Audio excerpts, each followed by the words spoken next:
اب جن طلبہ کو سوال کرنا ہے وہ سوال کر سکتے ہیں، اور میں یہاں پر یہ کہوں گا کہ ثانیہ عالیہ سے کچھ طلبہ 3 سوالات، اور اس کے بعد اسی طریقے سے اولا عالیہ سے، پھر دوسری کلاسوں سے طلبہ ابتدائی شکل میں سوچ سمجھ کر کے علمی اور بنیادی سوالات پیش کریں۔ جو طالب علم سوال کرنا چاہتا ہے وہ آگے آ کر کے یہاں کھڑا ہو کر کے سوال کرے، تاکہ سارے طلبہ اس کا سوال سن سکیں، اور اس کے بعد برادر گرامی اس کا جواب دیں گے۔ السلام علیکم ورحمۃ اللہ وبرکاتہ۔ وعلیکم السلام۔ میں سب سے پہلے شیخ محترم کا پرخلوص استقبال کرتا ہوں جامعہ اسلامیہ سنابل میں۔ میرا شیخ سے سوال ہے کہ شیخ البانی رحمہ اللہ سے یوسف قرضاوی نے الحلال والحرام کتاب پر تعلیق چڑھوائی، یا خود انہوں نے چڑھایا، یا پھر اسی طرح سے ایک اخوانی عالم سید سابق صاحب ان کی فقہ و سنہ پر انہوں نے بھی تعلیق چڑھائی ہے، تو کس وجہ سے چڑھائی اور کیوں چڑھائی ہے؟ برائے مہربانی جواب دیں، اللہ خیر۔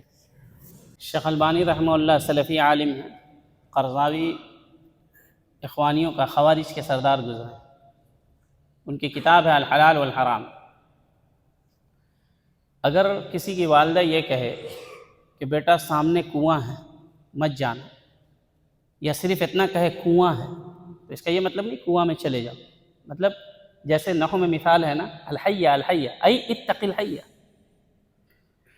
تو کوئی عالم کسی پر، کسی کتاب پر اگر تعلیق لگا رہے ہیں تو اس کی یا تو گمراہی اور غلطیوں کو بیان کرنے کے لیے، کیونکہ تعلیق اگر کتاب مکمل ہے تو تعلیق لگانے کی ضرورت ہی نہیں، تو جو احادیث ضعیف احادیث بالخصوص تھی اور جس معاملے میں انہوں نے غلطی کی تھی اسی چیز کی وضاحت کے لیے، اور احادیث کتاب جو تھی وہ عوام کے درمیان کافی مشہور تھی، تو ان چیزوں کی وضاحت کے لیے سید سابق کی کتاب جو فقہ السنہ 3 جلدوں میں اور بعض طبعات میں 2 جلدوں میں ہے، اس کے اوپر تمام المنہ فی التعلیق علی فقہ السنہ، یہ کتاب شیخ البانی رحمہ اللہ نے تعلیق کے طور پہ لگائی، اور حلال و حرام جو ہے تخریج و احادیث الحلال والحرام اس کی تخریج کی۔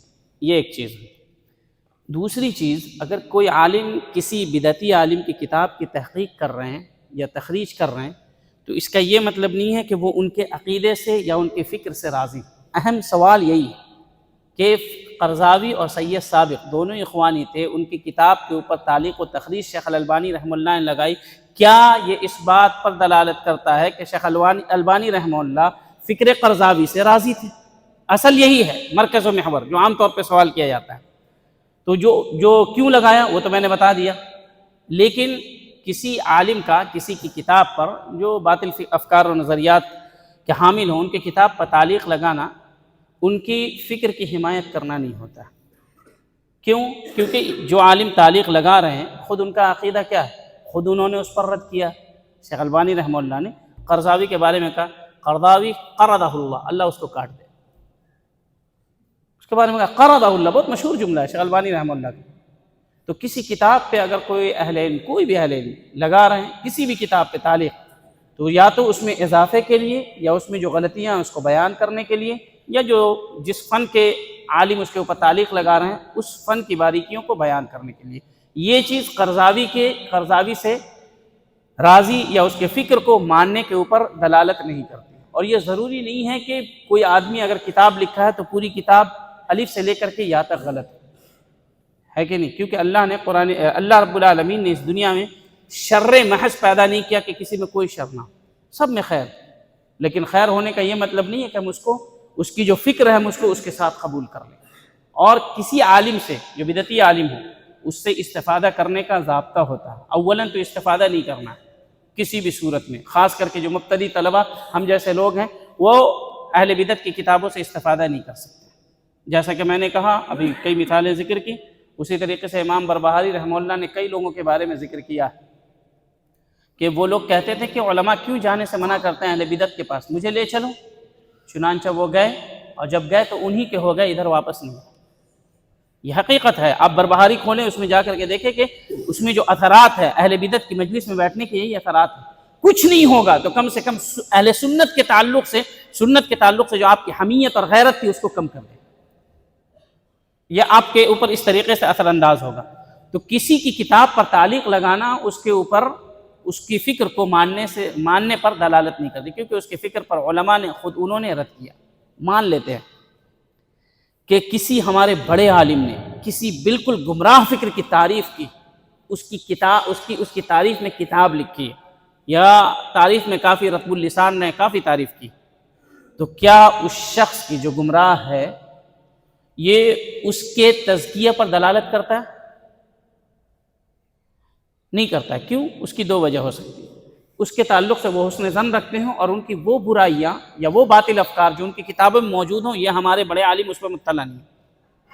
دوسری چیز یہ ہو سکتی ہے کہ اس کے بارے میں وہ برائیاں ان تک پہنچی ہی نہیں، ایک تو مطلع نہیں ہو اور دوسرے کسی نے پہنچائی نہیں۔ جیسے ہمارے بعض جو اہل حدیث علماء گزرے ہیں، ان کی کتابوں میں آپ کہیں پر بعض اہل حدیث علماء ان کی کتابوں پر کہیں پر ابن عربی بغیر الف لام کے، جب الف لام لگایا جائے گا تو ابن العربی مالکی ہیں اصولی، لیکن ابن عربی بغیر الف لام کے یہ زندیق ضال مضل، جن کے بارے میں امام ذہبی رحمہ اللہ نے جس کے بارے میں کہا ہے، کافی اہل علم نے ان کی تعریف کی۔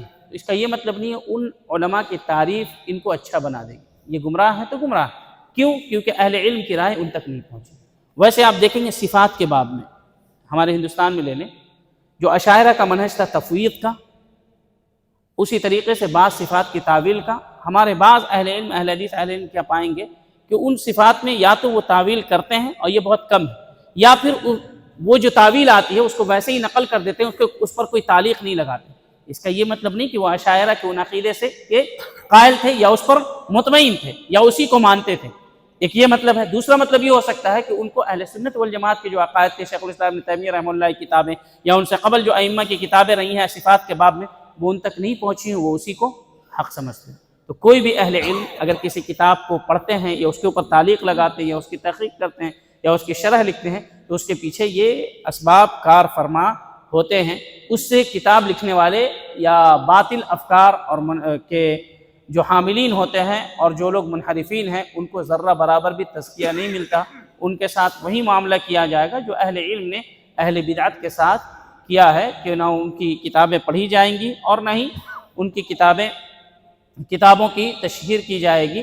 جو استفادہ کا جو ضابطہ ہے ان کی کتابوں سے، جو اہل علم نے لکھا ہے کہ جو آدمی رد کرنے کے لیے استفادہ کرنا چاہے، رد کرنے کے لیے انہی کے اوپر، تو ان کے شبہات کو نقل کر کے ان کے اوپر رد کر سکتا ہے۔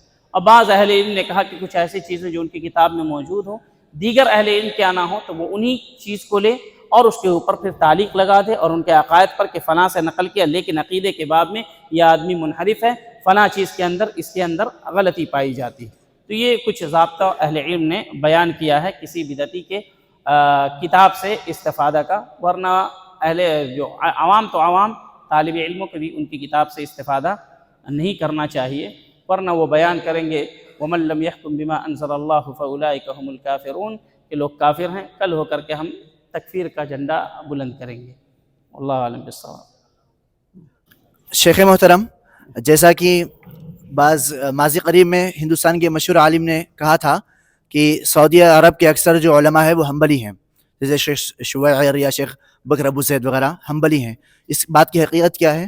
اور شیخ یہ بات کہ آج خطبے میں صبح میں آپ نے کہا تھا کہ جب اذان ہو رہی ہو اور داخل ہونے والا داخل ہو تو وہ اس کے لیے ہے کہ وہ سنت پڑھ لے، چونکہ خطبہ سننا فرض ہے اور ہم مستحب کو مقدم نہیں کر سکتے ہیں فرض پر۔ اور اگر میرا سوال یہ ہے کہ اگر انسان اذان کے بعد آئے مسجد کے اندر تو کیا تب بھی وہ خطبہ سننا فرض ہے؟ تو کیا وہ سنت نہ پڑھ کے خطبے کے لیے بیٹھ جائے یا پھر مستحب پر عمل کر کے بیٹھے؟ اس حساب سے اس کا تقدیم ہو جاتی ہے مستحب کی فرض پر۔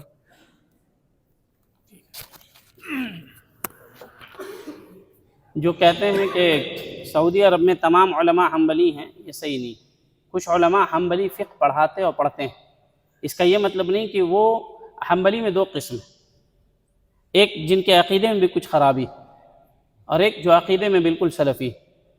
پھر ان حنبلی جو ائمہ ہیں یا اہل علم ہیں اس میں دو قسم ہیں، ایک جو فقہ اہل حدیث پڑھاتے ہیں جیسے شیخ سلیمان الرحیلی ہیں، شیخ عبدالسلام السحیمی ہیں اور ان جیسے دیگر اہل علم، اور ایک وہ جو حنبلی فقہ پڑھاتے ہیں۔ عبدالسلام الشعیر حافظہ اللہ جو ہیں وہ ایک حنبلی عالم ہیں، حنبلی فقہ کو پڑھاتے ہیں اور حنبلی فقہ کے اعتبار سے اور ان کے اصول کے اعتبار سے کسی مسئلے کو راجح قرار دیتے ہیں. اور ہر اہل علم جو راجح قرار دے کسی مسئلے کو، ضروری نہیں ہے کہ ان کے مسئلے اس ترجیح کو مانا ہی جائے، کیونکہ کوئی بھی انسان غلطی کر سکتا ہے، جیسا کہ شیخ سلیمان الرحیلی نے سینے پر ہاتھ باندھنے کے سلسلے میں ان کے اوپر رد کیا، اور بھی دیگر اہل علم نے ان کے اوپر رد کیا. تو یہ جو علماء ہیں یہ سلفی عالم ہیں، لیکن فقہ کے باب میں وہ حنبلی فقہ پڑھاتے ہیں، اسی کی ترویج و اشاعت کرتے ہیں، اس علم کو وہ زندہ رکھے ہوئے ہیں. لیکن اگر کہا جائے کہ سب حنبلی ہیں تو درست نہیں ہے، کیونکہ آپ دیکھ لیجئے اعداء حیات کبار جو ہیں، جو ایک لجنہ ہے سعودی عرب میں فتویٰ کمیٹی کی، تو اس میں حنبلی بھی ہیں، اور جو شیخ صالح الفوزان حفظہ اللہ اور ان جیسے دیگر اہل علم، اس میں کچھ حنفی فقہ کے بھی ماہر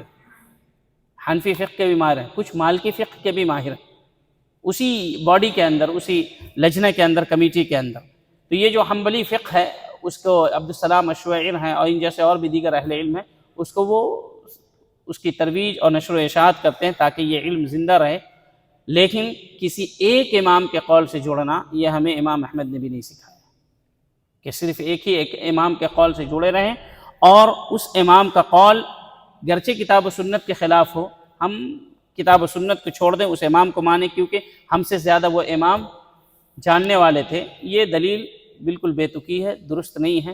اس لیے شیخ محمد بن ہادی المدخلی حفظہ اللہ نے ایک کتاب لکھی، الاقناع، کتاب کا نام ہے الاقناع بما جاء عن ائمة الدعوة فی الاتباع.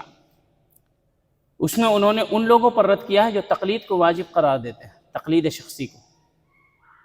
اور اس میں شیخ الاسلام ابن تیمیہ رحمہ اللہ کا، شیخ الاسلام ابن القیم رحمہ اللہ کا قول نقل کیا ہے، جو ائمہ اربعہ میں سے کسی ایک مذہب کی تقلید کو واجب قرار دے، وہ شخص اگر توبہ نہیں کرتا ہے تو واجب القتل. کیونکہ صرف ایک شخص کی تقلید واجب کرنے کا حکم نہ اللہ نے دیا نہ اس کے رسول نے دیا. شخصی اتباع اگر کسی کی ہو سکتی ہے تو صرف نبی صلی اللہ علیہ وسلم کی، کہ ہر ایک چیز میں ان کو صحیح مانا جائے، ہر ایک چیز میں. باقی تمام لوگوں سے غلطی ہوئی. تو جو مملکہ میں علماء کرام ہیں ان میں بھی درجات ہیں، جیسا کہ میں نے ذکر کیا، شیخ سلیمان الرحیلی، شیخ عبدالسلام السہیمی اور ان جیسے شیخ عبد المحسن العباد، شیخ ابن باز رحمہ اللہ جو ان سے پہلے گزرے، شیخ ابن عثیمین رحمہ اللہ جو اس وقت میں تھے اور انہی کے سن میں یا 1-2 سال قبل انتقال ہوئے. تو یہ تمام کے تمام وہ لوگ تھے جو اہل حدیث کی فقہ پڑھاتے تھے اور اسی بنیاد پر مسئلہ کو راجح قرار دیتے تھے. لوگ ابن تیمیہ رحمہ اللہ کو بھی حنبلی قرار دیتے ہیں اور کہتے ہیں کہ وہ خالص حنبلی تھے. خالص حنبلی نہیں تھے. ان کی ترجیحات کو دیکھیں تو بیشتر مسائل میں انہوں نے، بہت سارے مسائل میں انہوں نے امام احمد رحمہ اللہ کی رائے کے خلاف بات کہی ہے. تو یہ جن کا ذکر آپ نے کیا وہ حنبلی فقہ پڑھاتے ہیں، اسی کی ترویج کرتے ہیں. آپ اگر پڑھنا چاہتے ہیں فقہ کو تو شیخ سلیمان الرحیلی سے پڑھیں، فقہ اہل الحدیث پڑھیں. شیخ عبدالسلام السہیمی کو سنیں، یہ فقہ اہل الحدیث ہے، یہ لوگ پڑھاتے ہیں. تو فقہ اہل حدیث دلیل طالب کی وہ بھی شرح کر رہے ہیں جو فقہ حنبلی ہے، لیکن وہ اہل حدیثوں کی طرز پہ کر رہے ہیں، کتاب اللہ سنت رسول، پھر بعد میں اقوال علماء. اور جو مذاہب ہوتے ہیں وہ سب سے پہلے اپنے امام کا قول لاتے ہیں، پھر اس کے بعد مذہب میں جو مشہور ہے ان کا قول لاتے ہیں اور اپنے اصول و فروع کی بنیاد پر اس کو راجح قرار دیتے ہیں. تو ہمارے لیے جو قابل اتباع ہے وہ کتاب اللہ سنت رسول علی فہم سلف الامہ. ان میں سے بعض لوگ بہت شدید اور متعصب قسم کے ہوتے ہیں جا کر کے اور کہتے ہیں اہل حدیث گمراہ ہے، تو یہ ہے بہت ساری باتیں. تو ان لوگوں کی بات میں آنا بھی نہیں چاہیے، کیونکہ خود امام احمد رحمہ اللہ نے کہا کہ نہ تم میری تقلید کرو، نہ مالک کی کرو، نہ ثوری کی کرو، نہ کسی اور کی کرو، تم دین وہاں سے لو جہاں سے ان لوگوں نے لیا ہے. خود امام احمد رحمہ اللہ سے جب کہا گیا فطرہ کے مسئلے میں، غالباً نقدی فطرہ نکالنا ہے کہ نہیں نکالنا ہے، اسی مسئلے میں غالباً کہا گیا، غالباً عبداللہ بن مبارک رحمہ اللہ کا یا عبداللہ بن عمر رضی اللہ، عمر ابن عبدالعزیز رحمہ اللہ کا قول نقل کیا گیا. تو انہوں نے کہا کیا وہ آسمان سے نازل ہوئے ہیں؟ یعنی میں کتاب و سنت کو ان کے قول کی بنیاد پہ چھوڑ دوں، کیا وہ آسمان سے اترے ہیں؟ اس قسم کی بات انہوں نے امام احمد رحمہ اللہ نے کہی. یعنی ہمیں اس چیز کو ماننے کا حکم دیا گیا ہے جو آسمان سے اتری ہے، کتاب و سنت علی وفق فہم السلف. تو مملکہ میں حنبلی علماء بھی ہیں اور دیگر اہل علم بھی ہیں، لیکن جو ہمیں ماننے کے لیے کہا گیا ہے وہ اہل حدیث کی فقہ ہے.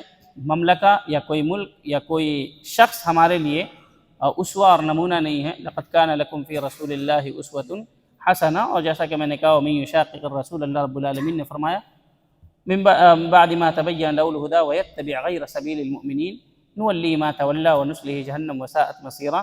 یہی آیت اور ما انا علیہ واصحابی یہ حدیث ہمارے پیش نظر ہونی چاہیے. کوئی عالم کوئی بھی بات کہیں لیکن ہمارا جو معیار ہوگا میزان ہوگا یہی ہوگا. جن کی بات اس کے موافق آتی ہے ہم اس کو لیں گے، جن کی بات نہیں آتی ہے ان کا احترام سر آنکھوں پر، لیکن کتاب و سنت اور منہج سلف کا احترام ان سے زیادہ ہوگا، تو اس لیے ان کی بات مانی جائے گی. اور علماء کے درمیان موازنہ نہیں کرنا چاہیے. عام طور پر علماء کے درمیان یہ ان سے بڑے ہیں یہ ان سے بڑے ہیں بالکل نہیں کرنا چاہیے. آپ علم حاصل کریں، استفادہ کریں، باقی کسی کے علم کا موازنہ نہ کریں. شیخ البانی شیخ ابن باز رحمہ اللہ سے بڑے ہیں، ایسا نہیں کرنا چاہیے. اس میں ایک قسم کی تنقیص ہوتی ہے. اس لیے آپ دیکھیں گے حدیث ہے کہ نبی صلی اللہ علیہ وسلم کے زمانے میں ایک صحابی کے سامنے ایک یہودی نے کہا کہ موسیٰ علیہ السلام نبی صلی اللہ علیہ وسلم سے زیادہ بہتر ہیں. تو اس صحابی نے تھپڑ لگا دیا. وہ آ کر کے شکایت کیا یہودی نبی صلی اللہ علیہ وسلم کو. تو نبی صلی اللہ علیہ وسلم نے فرمایا لا تفضلونی علی موسیٰ ولا علی یونس ابن متى علیہم الصلاۃ والسلام. نبی صلی اللہ علیہ وسلم نے کہا مجھے ان دونوں کے اوپر فضیلت مت دو. تو علماء نے توجیہ بیان کی ہے کہ نبی صلی اللہ علیہ وسلم نے کہا انا سید ولد آدم یوم القیامہ. نبی سردار ہیں، سب سے افضل ہیں. پھر ایسا کیوں کہا نبی صلی اللہ علیہ وسلم نے؟ اس لیے کہا کیونکہ ایک کو ایک کے مقابلے میں فضیلت دینے سے دوسرے کی تنقیص ہوتی ہے، لیکن عمومی فضیلت سے کوئی تنقیص نہیں ہوتی ہے. تو اہل علم میں یہ چیز ہوتی ہے تو جو استفادہ کریں. اور ایک کتاب ہے رفع الملام عن ائمۃ الاعلام، شیخ الاسلام ابن تیمیہ رحمہ اللہ کی بہت ہی مفید کتاب ہے. جو اسے پڑھ لے تو اہل علم سے غلطی کیوں ہوتی ہے، اس کے اسباب کیا ہوتے ہیں، ان کے لیے اعذار کیا پیش کیے جا سکتے ہیں، آپ اس کتاب کو پڑھ کر کے بخوبی سمجھ سکتے ہیں. واللہ عالم الصواب.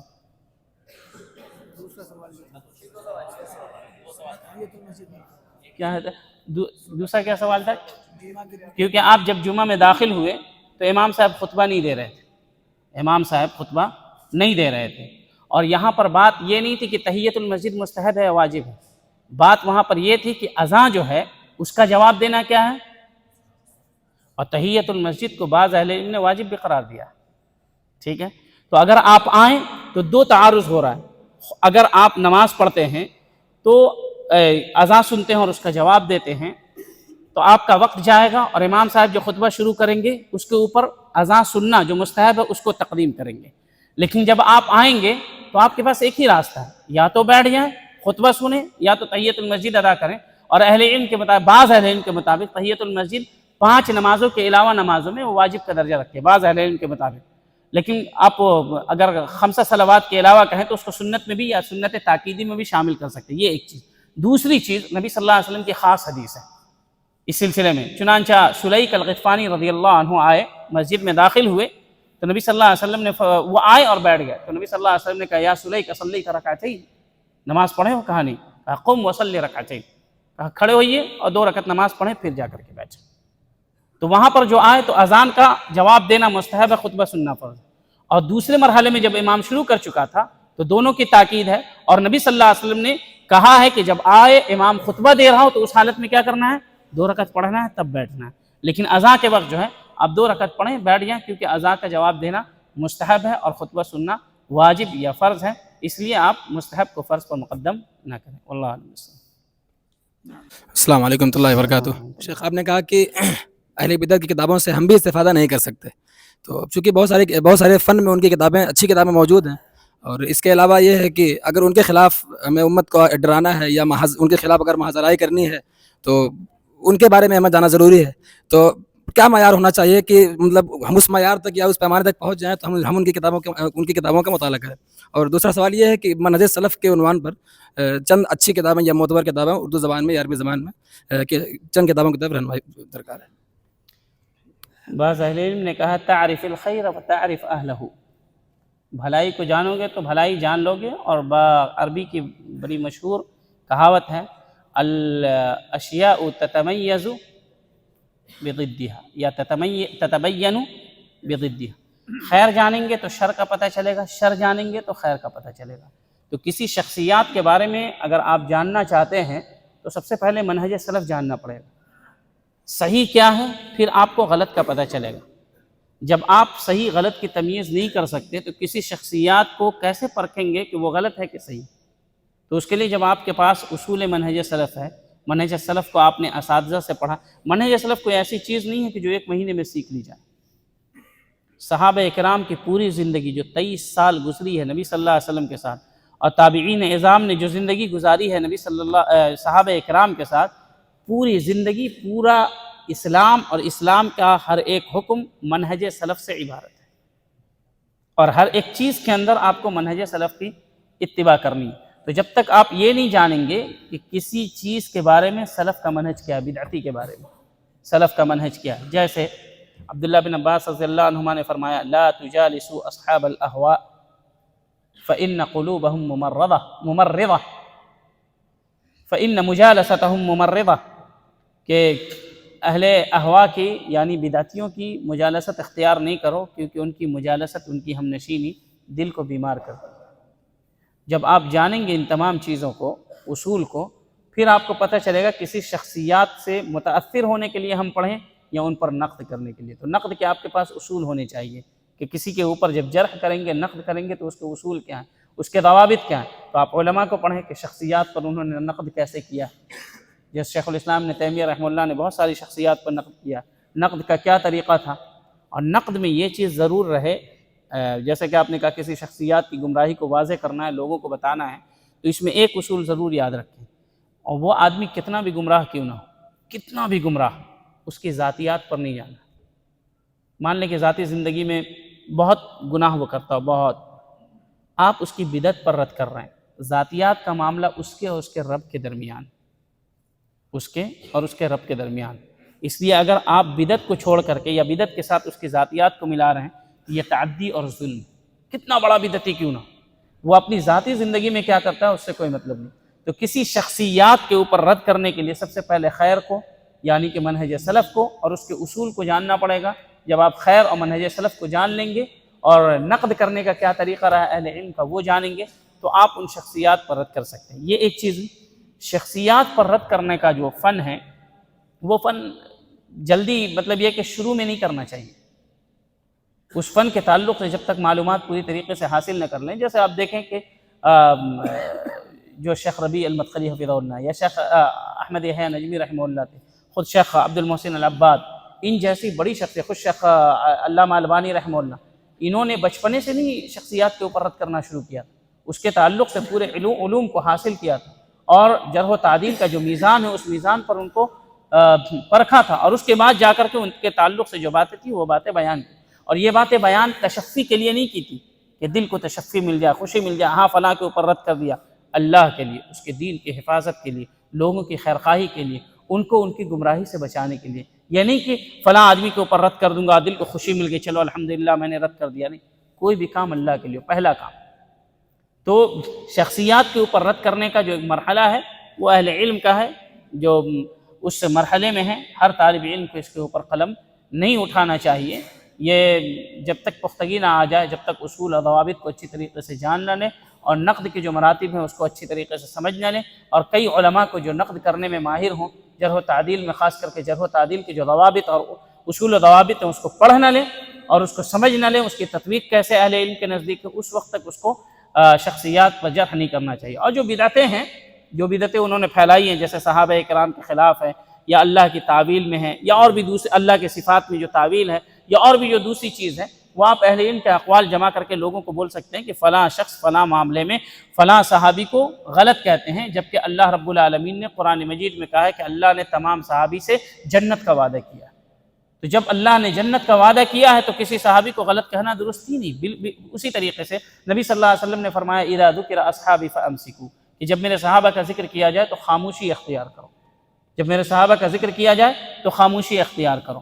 تو کسی بھی چیز کے تعلق سے اس کے اصول ضوابط کو، مزید یہ کہ آپ اس کے اہل ہے کہ نہیں اس کو سمجھنا ضروری ہے۔ ہر آدمی کے لیے ضروری نہیں ہے کہ رد کرے، کیونکہ بسا اوقات کوئی رد کرنے جاتا ہے، اس کا رد کمزور ہوتا ہے، سامنے والا اس پر غالب آ جاتا ہے۔ تو ہر آدمی کے لیے یہ فن نہیں ہے، اس فن کو جاننے کے لیے اہل علم کو پڑھنا، اس کو سیکھنا اور اس کے تطبیقی قواعد کو جاننا بہت ضروری ہے۔ مزید یہ کہ انصاف کا جذبہ ہو، انصاف سے بھی پہلے اخلاص للہیت ہو، کہ ہم کسی پر اگر رد کر رہے ہیں تو اس کے باطل سے لوگوں کو بچانے کے لیے اور اللہ کے دین کی حفاظت کے لیے کر رہے ہیں۔ واللہ اعلم بالصواب۔ دوسرا سوال کیا ہے؟ کتاب و سنت ہے، اس کے بعد کیا کہتے ہیں کہ منہج سلف، بالخصوص صحابہ اکرام کے تعلق سے کتاب و سنت، اس کے بعد اب جو ائمہ کی کتابیں عموماً آپ جانتے ہوں گے الشریعہ للآجری ہے، اسی طریقے سے امام بربہاری رحمہ اللہ کی کتاب شرح السنہ ہے، اس کی بھی شروحات ائمہ نے کی ہے آج کے زمانے میں معاصرین نے۔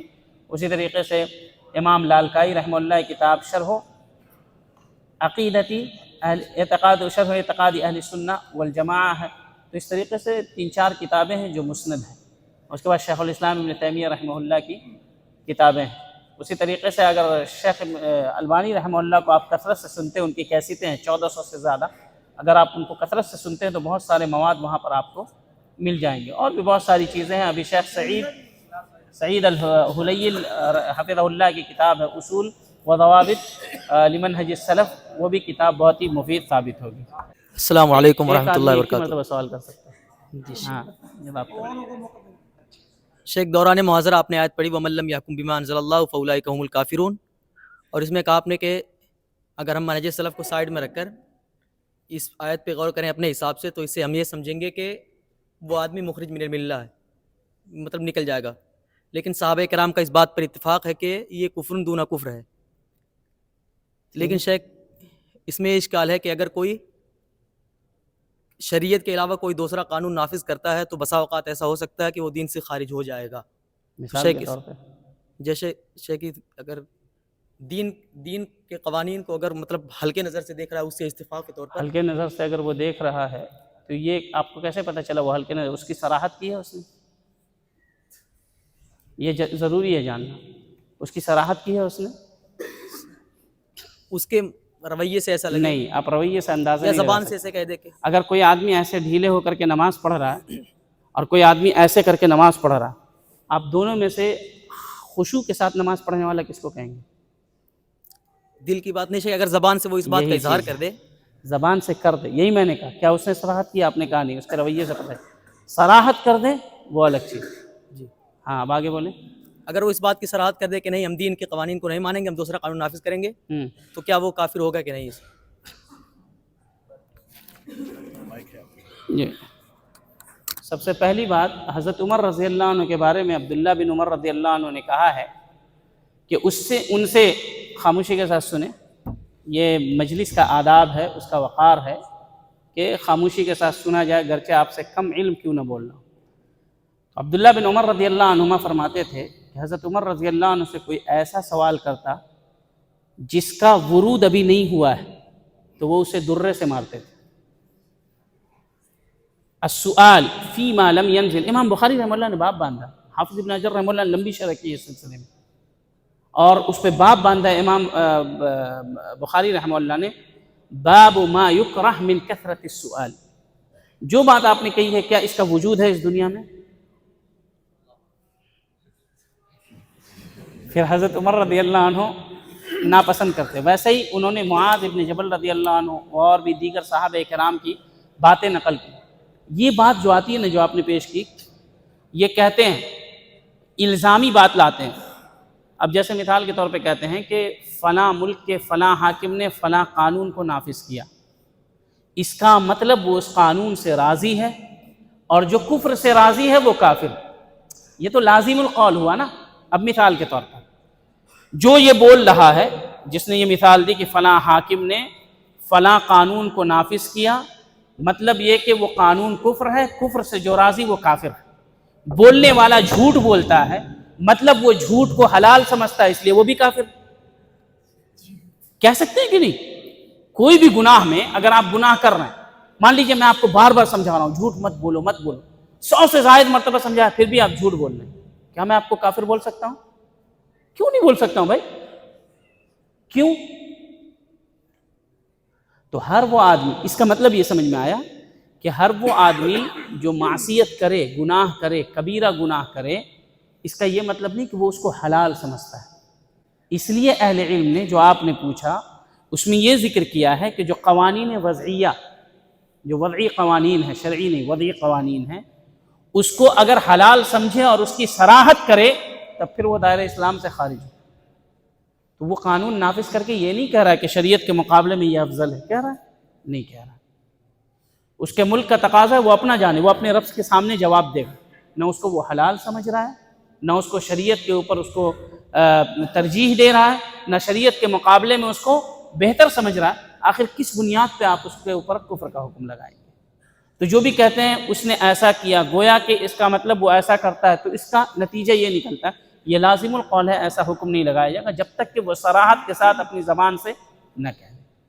تو جتنے بھی حکام ہیں ان کے ساتھ یہی معاملہ ہے، اور بعض شاعر نے کہا ہے مملکت رموز خیش خسرواں دانند، جو بادشاہ ہے وہی بادشاہت کے راز کو زیادہ جانتا ہے، اور اہل علم ہمیشہ سمجھاتے رہتے ہیں، بادشاہوں کو نصیحت کرتے رہتے ہیں ہر چیزوں کے اوپر۔ تو ہر وہ کام جو بادشاہ کرتا ہے، جو حاکم وقت کرتا ہے، ایسا لگتا ہے کہ یہ غلط ہے لیکن اس نے اس کو حلال نہیں سمجھا، یہ سلف نے یہ شرط لگائی، یہ شرط سلف نے لگائی ہے، ہم لوگوں نے نہیں لگائی ہے کہ ابھی آپ لوگ اب حاکم کا دفاع کرنے لگے۔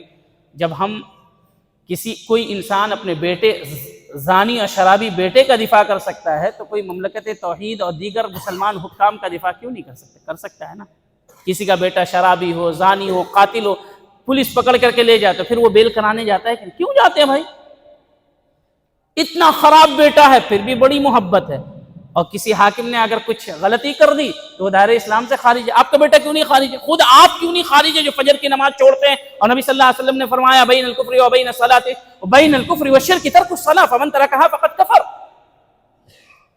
تو خود آپ اپنے اوپر کیوں نہیں حکم لگاتے ہیں؟ ایسے بہت سارے دلائل ہیں، جب آپ اس کو سمجھیں گے تو یہ ہوگا، سمجھ میں آئے گی بات کہ ہر کفر جو کہا گیا ہے وہ مخرج من الملہ نہیں ہوتا۔ مخرج من الملہ کے لیے پھر آپ کو جاننا پڑے گا کہ کسی کو کافر کہنے کے لیے یا اس کے اوپر کفر کا حکم لگانے کے لیے شروط ہیں اور ضوابط ہیں، کچھ شروط ہیں کچھ ضوابط ہیں، جس کو اہل علم نے بیان کیا عقیدے کے باب میں، اور آپ کے مشائخ اور آپ کے اساتذہ وہ بتائیں گے کہ تکفیر کے اسباب اور ضوابط کیا ہیں۔ اس پہ باضابطہ ایک دو نہیں کئی ایک محاضرے کی ضرورت ہے، تو آپ کو اندازہ ہوگا میں صرف ایک چیز نقل کر رہا ہوں، شیخ الاسلام ابن تیمیہ رحمہ اللہ کی دو چیز۔ شیخ الاسلام ابن تیمیہ رحمہ اللہ نے ذکر کیا اپنی کتاب میں، یا ان کے تعلق سے، اور ان کے تعلق سے ابن قیم رحمہ اللہ نے بھی ذکر کیا ہے کہ شیخ الاسلام ابن تیمیہ رحمہ اللہ معتزلہ کے امام، صوفیوں کے امام، زندیقوں کے امام، اشاعرہ کے امام جو ہوتے تھے، بالکل گمراہ ہوتے تھے، ان کو کہتے تھے کہ تم لوگوں کا جو عقیدہ ہے اگر وہی عقیدہ میں رکھ لوں تو میں کافر ہو جاؤں گا، لیکن میں تم کو کافر نہیں سمجھتا کیونکہ تم جاہل۔ آپ سمجھ سکتے ہیں کہ اگر وہی عقیدہ ہم رکھیں تو کافر ہو جائیں گے، لیکن ہم ان کو اس لیے کافر نہیں کہیں گے کیونکہ وہ جاہل ہیں، جانتے ہی نہیں۔ تو جہل ایک عذر ہے۔ اسی طریقے سے جب تاتاریوں نے اسلام قبول کیا تو شیخ الاسلام نے تیمیہ رحمہ اللہ لکھتے ہیں کہ وہ مٹی کا بت بنا لیتے تھے، چھپا کر کے اس کی عبادت کرتے تھے۔ ان سے پوچھا گیا تو کہا یہ کافر نہیں ہوں گے کیونکہ ابھی نئے نئے اسلام میں داخل ہیں، احکام نہیں معلوم ہے، جاہل۔ تو اب سوچ لیں کہ علماء جو ہیں کتنی دور تک سوچتے ہیں، سیاق سباق ہر چیز کو دیکھتے ہیں، اس کے بعد کسی چیز کے اوپر حکم لگاتے ہیں۔ کسی کے اسلام کی حفاظت آپ اپنے فتوے سے حتی الامکان کیجئے، جب کوئی صورت نہیں بچے تو آپ بعض اہل علم ابن عثیمین رحمہ اللہ کی طرح کہہ دیجئے لولا الورع لکفرت، لولا الورع لکفرت۔ تو یہ تکفیر کے باب بہت خطرناک ہے، اس لیے ومن لم یحکم بما انزل اللہ فاولئک هم الکافرون کو جب آپ سمجھیں گے، صحابہ کے فہم کو لائیں گے تو آپ کو اندازہ ہوگا۔ اللہ علیہ وسلم۔ السلام علیکم ورحمۃ اللہ وبرکاتہ۔ شیخ محترم کو اللہ تعالیٰ جزائے خیر دے، آپ نے بڑے ہی مدلل انداز میں مسئلے کی وضاحت کی ہے، اور آپ کے جواب کے بعد مزید وضاحت کی ضرورت نہیں رہ جاتی، لیکن طالب علم کے سوال کو سننے کے بعد ایسا محسوس ہوتا ہے کہ شاید طلبہ میں کچھ کنفیوژن پیدا ہوا ہے اس سوال کے جواب سے، تو اس چیز کی میں وضاحت کر دینا چاہتا ہوں تاکہ خلط مبحث نہ ہو اور طلبہ کو کسی طرح کا اشتباہ پیدا نہ ہو۔ یہ جو مسئلہ ہے حکم بغیر ما انزل اللہ کا، تو بلا شبہ ابتدا سے سمجھتے ہیں، تھوڑی سی دیر لگے گی، 2-4 منٹ۔ اگر آپ قرآنی آیت کو خود سے پڑھیں گے اور ترجمہ دیکھیں گے یا ڈکشنری دیکھیں گے، جیسا کہ بعض لوگوں کا طریقہ ہے، تو آپ کو تو سیدھے کفر کا میننگ تو کفر سمجھ میں آئے گا. تو یہی رویہ ان لوگوں کا ہے جو تکفیر جن کا ایک منہج ہے، وہ جب کوئی اس طرح کے مسائل دیکھتے ہیں یا خلاف شرع کوئی قانون دیکھتے ہیں یا کسی ملک کی طرف نظر ڈالتے ہیں تو وہ اسی آیت کو فوراً خوارج کی طرح پیش کر کے تکفیر کا حکم لگا دیتے ہیں. ٹھیک.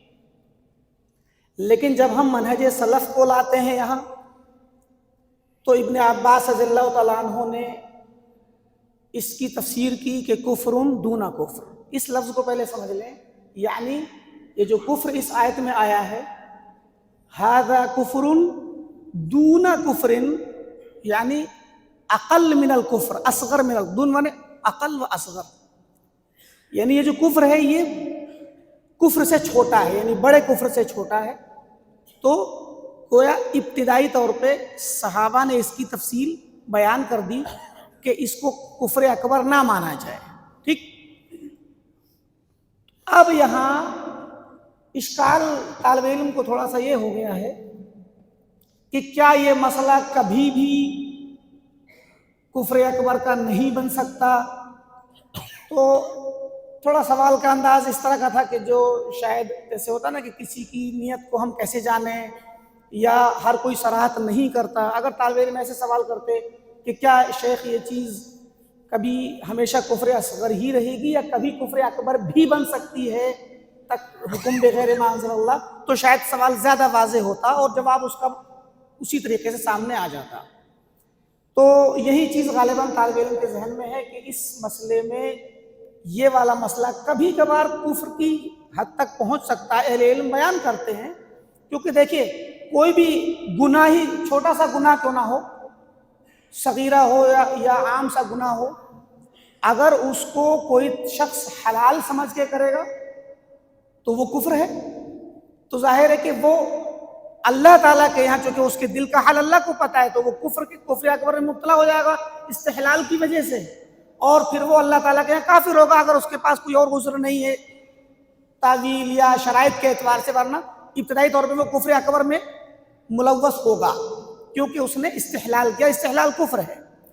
تو ایسے ہی اگر یہ جو مسئلہ ہے شریعت اسلامیہ چھوڑ کر کے دوسرے وضعی قوانین سے فیصلہ کرنے کا، تو یہ چیزیں کبھی کبھار کفر اکبر میں جائیں گی، لیکن اس کے لیے شرائط کا پتہ ہونا ضروری ہے. جیسے کوئی شخص شریعت اسلامیہ کو حقیر جانے، استہزاء کرے اس کا، یا غیر اسلام کو اسلام پر فضیلت دے کر کے اچھا سمجھے، اس کو اچھا واجب العمل سمجھے اور اس کو واجب العمل نہ سمجھے، شریعت کی تطبیق کو واجب نہ سمجھے تو فرضیت کا انکار ہوگا. بہت ساری شکلوں میں کفر اکبر بنے گا یہ، لیکن اس کے لیے شرائط کا اعتبار ہوگا اور موانع کا اعتبار ہوگا. اس میں اس طریقے سے کسی بھی حاکم کو کافر قرار نہیں دیا جا سکتا جب تک کہ ساری تفصیلات پتہ نہ چل جائیں، حجت قائم نہ ہو جائے. اور یہ کام اتنا آسان نہیں ہے. جیسا کہ شیخ نے فرمایا کہ مثال دی فارسی کے جملے کی کہ بہرکیف مملکت کے رموز کو اور اسرار کو اور مقاصد کو خسروا ہی جانتے ہیں، بادشاہ ہی جانتے ہیں، لیکن عقلی طور پر احتمال کے طور پر بلا شبہ دوسری قسم اس کی کفر اکبر کی آتی ہے. لیکن عام طور پہ ابتدائی شکل میں اس مسئلے پر کفر اکبر کا حکم نہیں لگے گا، کیونکہ ابتدائی طور پر سلف کی تفسیر کا مقصد یہی ہے، اور اہل علم بھی اس مسئلے کو، خاص کر اہل سنہ والجماعہ کے علماء اس مسئلے کو اسی طریقے سے وضاحت کرتے ہیں. اور جو حکام خاص کر سعودی عرب ہو یا دیگر حکام ہوں، کسی بھی حاکم کے بارے میں آپ یہ نہیں کہہ سکتے کہ وہ دل میں یہ عقیدہ رکھتا ہے کہ اسلام بیکار ہے اور فلاں قانون اچھا ہے. ایسا یہ تو دل کی باتیں ہیں نا، لیکن اصل مسئلہ میں، اصل حقیقت میں کسی کا اعتقاد کیا ہے وہ جانتا ہے. تو سوال کی جو نوعیت ہے وہ اس طرح سے آنی چاہیے اور مسئلہ واضح ہے. شیخ محترم نے جس چیز کی وضاحت کی ہے وہ یہی ہے کہ ابتدائی طور پر یہ اس مسئلے کو جو خوارج کی فکر والے لوگ ہیں وہ اسی سے دلیل پکڑ کر کے تکفیر کر دیتے ہیں، اس کو کفر اکبر شمار کرتے ہیں. یہ کفر اکبر شمار نہیں ہوگا کیونکہ سلف کی تفسیر کفر دون کفر موجود ہے، کفر دون کفر. اور طالب علم کے پاس جو تفصیل ہے علمی مسئلے کی، اس علمی تفصیل کے اندر بلا شبہ احتمال کفر اکبر کا بھی ہے، لیکن اس کی شرائط ہیں۔ انشاءاللہ مسئلہ واضح ہو گیا ہوگا۔ السلام علیکم۔ واللہ عالم بالصواب۔ دوسرا سوال کیجیے۔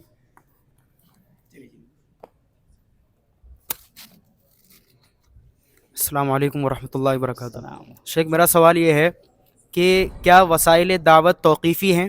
جیسے خطبوں اور تقریروں کے جو اسلوب اور جو لہجہ ہوتا ہے، کیا یہ توقیفی چیزیں ہیں؟ برننگ ٹاپک ہے۔ ایک کتاب ہے الحجج القویہ علی ان وسائل الدعوہ توقیفیہ، شیخ عبدالسلام ابن برجس رحمہ اللہ کی کتاب ہے، بہت ہی اچھی کتاب ہے، بہت ہی فائدہ مند کتاب ہے، الحجج القویہ علی ان وسائل الدعوہ توقیفیہ۔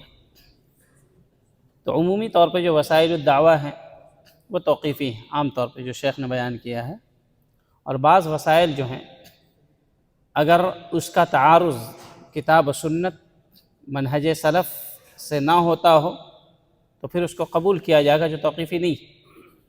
توقیفی اور غیر توقیفی میں یہ مطلب، توقیف کا کیا مطلب ہوتا ہے؟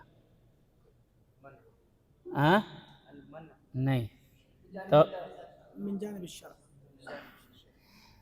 جس کی بنیاد موقوف ہو کتاب و سنت، یہی ہے توقیفی، یعنی جو دلیل پر موقوف ہو۔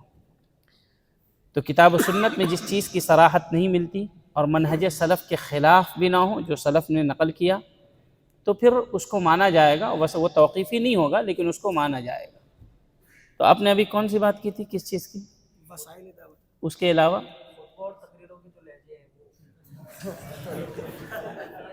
ترنم کی بات۔ تو اس میں یہ ہے کہ نبی صلی اللہ علیہ وسلم نبی صلی اللہ علیہ وسلم کے تعلق سے یہ نقل کیا گیا کہ جب نبی صلی اللہ علیہ وسلم خطبہ دیتے تھے تو آواز بلند ہوتی تھی اور آنکھوں میں سرخی ہوتی تھی، ایسا لگتا تھا کہ نبی صلی اللہ علیہ وسلم کسی کو جیش سے، لشکر سے ڈرا رہے ہیں کہ کوئی لشکر حملہ آور ہونے والا ہے۔ تو کیا آپ اس کو گاگا کر کے بتائیں گے؟ کسی کو اگر جہنم کا بیان ہے تو اس میں گاگا کر کے بیائیں گے تو اس کو لطف آئے گا، لیکن جو نبی صلی اللہ علیہ وسلم کا طریقہ رہا ہے کہ ڈرانے والا، تو اس کو احساس ہوگا کہ کسی چیز کا خوف، ہم کو یہ بتایا جا رہا ہے کہ کسی چیز کا خوف دل میں بیدار کرنا ہے، وہ ہے جہنم کا۔ لطف جب آتا ہے، جب انسان کو مزہ آتا ہے، تو جہنم کا بیان سننے سے اگر لطف آئے تو پھر اس کو ڈر کب آئے گا؟ ترنم میں تو نبی صلی اللہ علیہ وسلم کا یہ طریقہ ہوتا تھا۔ بعض حدیث میں نبی صلی اللہ علیہ وسلم یسرد سردا، بات ویسے کہتے تھے جیسے ہم لوگ کرتے ہیں۔ یہ ترنم کے سرد الکلام جو ہوتا ہے وہ ترنم کے خلاف ہوتا ہے، گاگا کر کے نہیں ہوتا ہے۔ ویسے ہی صحابہ اکرام، ویسے ہی تابعین اعظام اپنی مجالس میں کبھی ایسا نہیں ملتا ہے کہ وہ گاگا کر کے بولتے تھے۔ اسی طریقے سے آپ آ جائیں، ابن الجوزی رحمہ اللہ نے اسے منکر میں شمار کیا، ترنم کو گاگا کر کے منکر میں شمار کیا۔ اور منکر کیا ہے؟ معروف کے خلاف ہے، جو کہ درست نہ ہو۔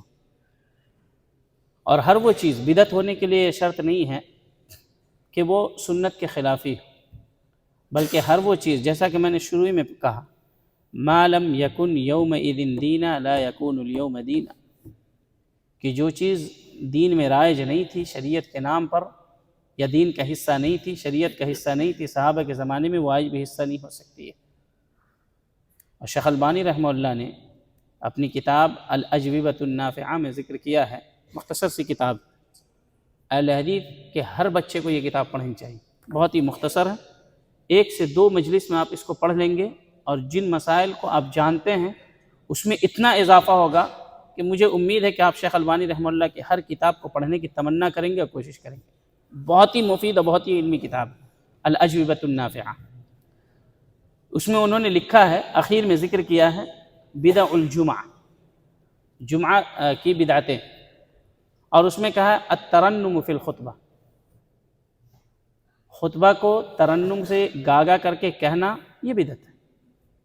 ٹھیک ہے، صحابہ سلف میں نبی صلی اللہ علیہ وسلم کا تو طریقہ ملتا ہی نہیں، یعنی سب سے پہلے آپ پیش کریں تو کتاب و سنت پیش کریں، پھر اس کے بعد صحابہ سلف کا طریقہ پیش کریں، اور پھر یہ کہ اگر صحابہ میں صحابہ کے کسی قول سے نبی کے حدیث کا تعارض ہوتا ہو تو آپ کس کو مانیں گے؟ کیوں؟ کیونکہ نبی صلی اللہ ہو سکتا ہے کہ صحابہ کرام کو وہ حدیث نہیں ملی، یہ ہو سکتا ہے، ممکن ہے نا؟ جیسے حضرت عمر رضی اللہ عنہ جنبی کے لیے تیمم کے قائل نہیں تھے، صحیح مسلم میں یہ روایت ہے، لیکن نبی صلی اللہ علیہ وسلم نے کہا کر سکتا ہے، تو وہ جنبی کے لیے تیمم کے قائل نہیں تھے، جبکہ نبی صلی اللہ علیہ وسلم نے کہا جنبی تیمم کر سکتا ہے، عمار بن یاسر رضی اللہ عنہ کی حدیث ہے۔ تو ایک صحابی جلیل القدر ہیں، ہو سکتا ہے ان کو وہ حدیث نہ پتہ ہو، جیسے صحیح بخاری کی روایت ہے، ابو موسیٰ الاشعری رضی اللہ عنہ حضرت عمر رضی اللہ عنہ کے پاس آئے اور ان سے سلام کیا، 3 مرتبہ سلام کیا، کوئی جواب نہیں ملا، واپس چلے گئے، تو کہا جا کر کے بلا کر کے لاؤ، کیوں تم واپس چلے گئے؟ تو کہا کہ نبی صلی اللہ علیہ وسلم نے کہا کہ 3 مرتبہ سلام کرو، جواب ملے تو داخل ہوا، نہیں تو واپس چلے جاؤ۔ تو کہا اس پر کوئی گواہ پیش کرو، تو ابو سعید خدری رضی اللہ عنہ نے گواہی دی۔ اس کا مطلب یہ ہے کہ ہو سکتا ہے کہ کسی صحابی کو کسی صحابی کو کوئی حدیث نہ ملی، اور اس کی بنیاد پر اگر انہوں نے کوئی رائے پیش کی ہو اجتہادی طور پر، وہ مجتہد ہیں صحابہ اکرام، جو حضرت عمر رضی اللہ عنہ جیسے صحابہ اکرام، تو وہ رائے اگر کتاب و سنت کے موافق نہیں ہے تو ہم اس رائے کو نہیں بلکہ کتاب و سنت کو مانیں گے، اس حدیث کو مانیں گے جو نبی صلی اللہ علیہ وسلم کی ہے۔ تو ایسا ہوتا ہے یہاں پر رائے نبی صلی اللہ علیہ وسلم کا جو عمل ہے، جس طریقے سے نبی صلی اللہ علیہ وسلم کا قول حجت ہے، جس طریقے سے نبی صلی اللہ علیہ وسلم کا فعل حجت ہے، اسی طریقے سے نبی صلی اللہ علیہ وسلم کی تقریر حجت ہے۔ تقریر کا مطلب اقرار، نبی صلی اللہ علیہ وسلم کے سامنے کوئی چیز کی گئی ہو اور نبی صلی اللہ علیہ وسلم نے اس کو برقرار رکھا ہو، اقرار کیا ہو اس کے اوپر نکیر نہ کی ہو۔ نبی صلی اللہ علیہ وسلم سے جو صحابہ نے نقل کیا ہے کہ وہ خطبہ کیسے دیتے تھے، وہ 2 حدیث میں نے آپ کے سامنے پیش کی، کس طریقے سے دیتے تھے۔ پورے خطبات کو پڑھ جائیں، نبی صلی اللہ علیہ وسلم کی پوری زندگی کو پڑھ جائیں۔ سب سے بہترین کتاب جو نبی صلی اللہ علیہ وسلم کے زندگی کے تعلق سے لکھی گئی ہے وہ زاد المعاد ہے، اس کا مختصر بھی موجود ہے، مطول بھی موجود ہے، اور ایک طریقے سے وہ اہل حدیث کی فقہ ہے، اہل حدیث کی وہ فقہ ہے، فقہی مسائل اتنے اچھے تفصیلی اور انداز میں ذکر کیے گیا، اس قدر دلائل کا تذکرہ ہے اس میں کہ آپ کو اندازہ نہیں ہوگا کہ یہ سیرت کی کتاب ہے، لیکن وہ سیرت بھی ہے، فقہ بھی ہے، اور ہر علوم اس کے اندر ہے۔ اس میں آپ کہیں بھی پڑھ جائیں، نبی صلی اللہ علیہ وسلم کے جو خطبہ دینے کا طریقہ ہے وہ وہی یسرد سردن، کہ جس طریقے سے آدمی گفتگو کرتا ہے اس طریقے سے، اور اسی طریقے سے جب خطبہ دے تو جمعہ کے خطبے کے اندر اس کی آواز بلند ہو، اور نبی صلی اللہ علیہ وسلم ایسا لگتا تھا کسی لشکر سے ڈرا رہے ہیں۔ تو نبی صلی اللہ علیہ وسلم سے کچھ بھی ثابت نہیں، آپ صحابہ کرام سے ثابت کر دیں، نبی کا عمل ہی منتقل ہو کر کے صحابہ کرام تک آئے گا، اس کے بعد سلف صالحین تابعین اعظام میں کسی نے ایسا کیا۔ ایک چیز جو نبی صلی اللہ علیہ وسلم سے ثابت ہے کہ خطبہ کا انداز یہ تھا، آپ اس کے خلاف ایک دوسری چیز لا رہے ہیں جس پہ بعض اہل علم نکیر کر رہے ہیں، تو یقیناً اس کے اندر کچھ نہ کچھ تو ہوگا۔ مزید یہ کہ شیخ البانی رحمہ اللہ نے اس کو بدعت قرار دیا۔ اب کہیں گے کہ اچھا شیخ وسیع اللہ عباس صاحب نے تو اس کو کہا ہے صحیح ہے، پھر ہم کہیں گے پھر شیخ جعفر الہندی، اور کہیں گے شیخ وسیع اللہ عباس صاحب ہندوستان کے ہیں، وہ یہاں کے معاملات کو زیادہ سمجھتے ہیں، تو اس لیے شیخ وسیع اللہ عباس صاحب حفظہ اللہ نے کہا ہے کہ یہ درست ہے۔ پھر شیخ جعفر صاحب تو یہیں رہتے ہیں حفظہ اللہ، انہوں نے کہا یہ بدعت ہے۔ علماء کے فتاوے کو ایک دوسرے سے ٹکرانا نہیں چاہیے، یہ اہل اہوا خواہش پرستوں کا یہ طریقہ ہے، یہ خواہش پرستوں کا طریقہ ہے، جہاں کوئی بات لائے دوسرے کا قول لیا۔ جو حقیقت پرست ہوتے ہیں، حق کے متلاشی ہوتے ہیں، وہ اپنی بات کو کتاب و سنت اور منہج سلف اور علماء کے اقوال سے، ان علماء کے اقوال سے جو کتاب و سنت اور منہج سلف کی تائید کرتی ہے، اس سے لیتے ہیں اور اسی قول کے اوپر قائم رہتے ہیں۔ اگر بات ایسی کریں گے کہ شیخ فلان نے ترنم کو جائز قرار دیا مثال کے طور پہ خطبے کے اندر یا تقریر کے اندر، تو پھر شیخ الاسلام ابن تیمیہ رحمہ اللہ 15ویں شب کی رات میں انفرادی عبادت کے جواز کے قائل، ابن حجر رحمہ اللہ عید میلاد النبی کے قائل۔ کریں گے آپ؟ نہیں کریں گے۔ کیوں؟ کیونکہ جو منہج صحابہ تھا، آپ کہیں گے کہ کوئی بھی نبی کی حدیث دکھا دو جو اس کے خلاف ہو، نہیں دکھا پائیں گے آپ، لیکن منہج صحابہ، بلکہ سلف میں سے کچھ لوگ آپ کو ایسے ملیں گے، مکحول رحمہ اللہ، جو 15ویں شب کو عبادت کرتے تھے، پھر بھی اہل علم نے ان پر رد کیا۔ کیوں؟ کیونکہ صحابہ کا یہ طریقہ نہیں تھا، نبی صلی اللہ علیہ وسلم کے زمانے میں یہ چیز تھی نہیں تھا۔ نبی صلی اللہ علیہ وسلم نے خطبہ دیا، صحابہ کرام نے خطبہ دیا، خلفائے راشدین نے دیا، بعد کے اندر اہل علم نے دیا، کسی کا یہ طریقہ نہیں تھا کہ گاگا کر کے سنا۔ تو اس میں اگر آپ کو بدعت ناپسند ہے تو آپ اپنی رائے کا اظہار کر سکتے ہیں. لیکن اگر کوئی بدعت کہہ رہا ہے اور اپنے اس قول پر اہل علم کے اقوال پیش کر رہا ہے، اس کے اوپر آپ کی نکیر سمجھ سے پرے ہے. کیوں؟ صرف وہی شخص کیوں مقصود ہے؟ کیوں آپ کو شیخ البانی رحمہ اللہ کے اوپر آپ نظریں جھاڑ کر کے دکھائیں تھوڑا؟ تو کسی بھی مسئلے کو سمجھنے کے لیے آپ کا اصول ہونا چاہیے. کون کہہ رہا ہے؟ میرا دشمن کہہ رہا ہے، میرا مخالف کہہ رہا ہے، کہاں کا کہہ رہا ہے؟ سامنے جو ہمارے قول کی تائید ہوگی کتاب و سنت فہم سلف سے، اور جو اہل علم معتبر اہل علم ہیں ان کے اقوال سے. آپ کو جو رائے سمجھ میں آ رہی ہے آپ اس کے لیے دلیل پیش کریں. مجھے یہ رائے سمجھ میں آ رہی ہے، میں اس پہ عمل کروں گا، الحمدللہ کوئی بات نہیں. مجھے یہ رائے سمجھ میں آ رہی ہے، میں اس پہ عمل کروں گا. لیکن تم ایسا کیوں کرو گے، یہ آپ اس کے قائل اس کے اہل نہیں کہ آپ یہ کہیے گا آپ نے ایسا کیوں کہا. آپ کیوں محاسبہ کریں گے؟ ہم نے جو کہا وہ اہل علم کے اقوال کی بنیاد پر کہا.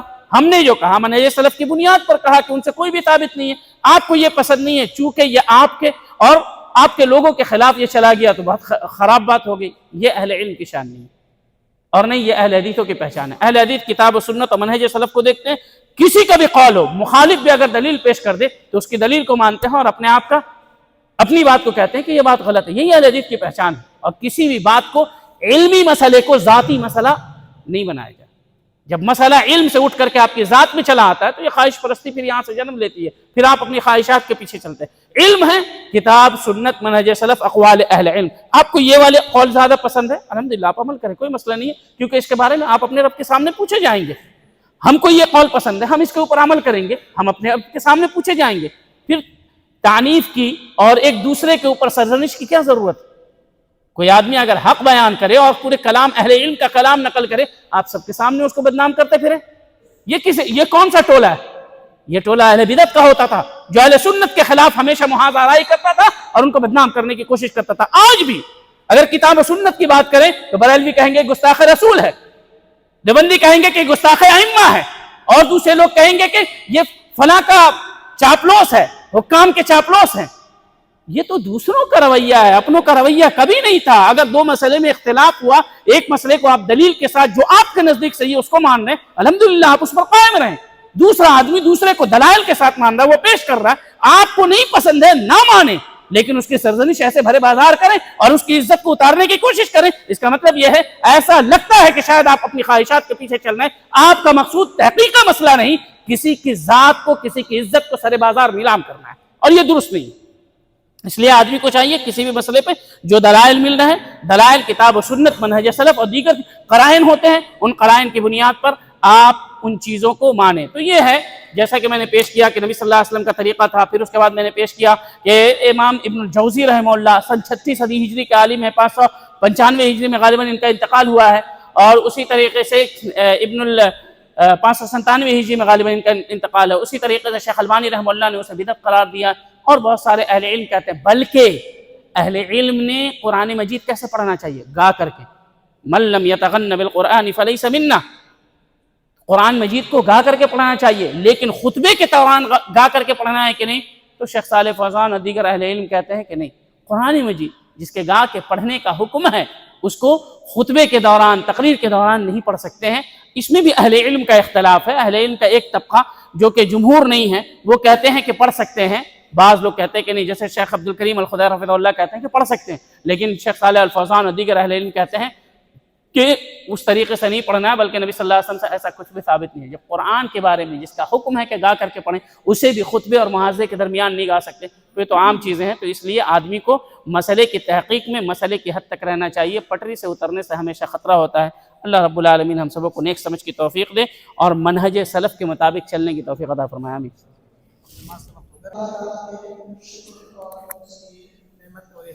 تذکرے کے بعد شیخ محترم کے شکر گزار ہیں کہ انہوں نے اپنا قیمتی وقت ہمارے طلبہ کو دیا. حالانکہ آپ سفر کے متاعب سے دوچار ہیں اور آگے بھی آپ کو سفر کرنا ہے.